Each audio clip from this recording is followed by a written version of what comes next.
मामा। हाँ ए मर्दे आज के दिन खराबे हो जी का हो। का कहल जाओ, कोई शिकार आवते नहीं खे। चल देखल जाओ, सबर के फल मीठा होला हनु। ध्यान देले रही हो। हाँ हाँ पूरा दिने बुझाता बर्बाद हो जाई। आज दिन हमने क्या अच्छा बीती नु। का भगवान कोनो उपाय लगावा ना। हे भगवान, आज शुक्ले शुक्ले का बीते हमने के आज कोई उपाय लगावा। हेलो दुगो उतरी सन, फेंक रसी, फेंक फेंक फेंक फेंक। हाँ आहा, जब बोलम तो खींचिए।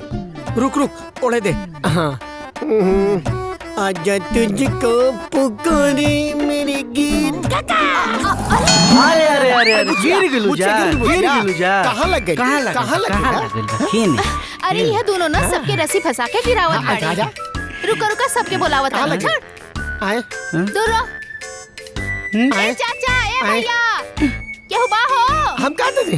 हम अरे कहाँ रुका थे? रुका, मजा दिखाओ तनी। रुका ना। अरे पूछा। ए चाचा, क्या अरे हुआ क्या है बोला? जा? अरे वाह। ए भैया, देखा है नी भागवा के। भगीना, अरे भगीना कहाँ भागते रे? अरे अरे अरे अरे बाप रे! अरे वही भी है भैया, भैया गलती हो गई। आकड़ा देला सर, केकड़ा बना देला सर रे भाई। ऐसे कोई मारेला का कोई के?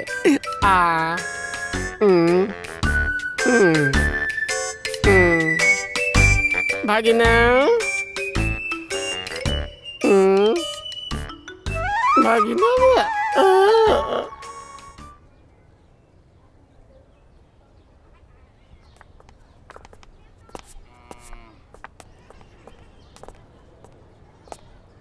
ए चाचा, चाचा, चाचा, चाचा, ए चाचा।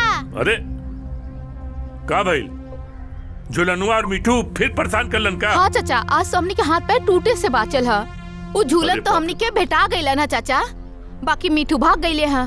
मिठुआ तो अंदर है बा। मिठू, ए मिठू।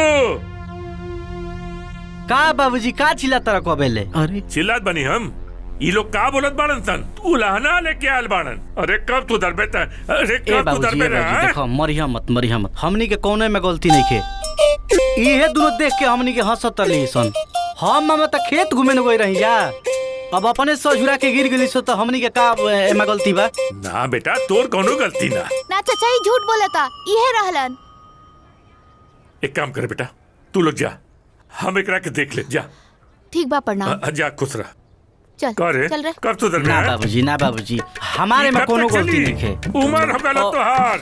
कब तू धर बेटा है? कब तू धर बे? एक था तू झूलनुआ कहाँ हो? मम्मी से पूछ लिया, हमारे में कोनो गलती नहीं है। दोनों आदमी की कोनो गलती नहीं है।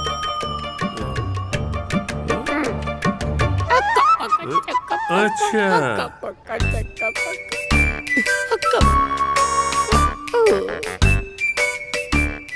का थकल बना के आल बाड़न हैं? तू तो बच गईला हैं? एकरा के चार हाथ थलाऊ दे। आज हमहू हाथ थाम रे। कहाँ जेबे? कहाँ जेबे रे? कहाँ जेबे? हट हट। वाह रे हमार मेहरारू वाह। अपने तो ऊपर जाके शांति से रहत है और अपने तेजू भाई के छोड़ गईलिन हमरा जिम में। अरे हमरे लड़का के बिगाड़ के नाश कर दिले। हट, नाश कर दिले एकदम।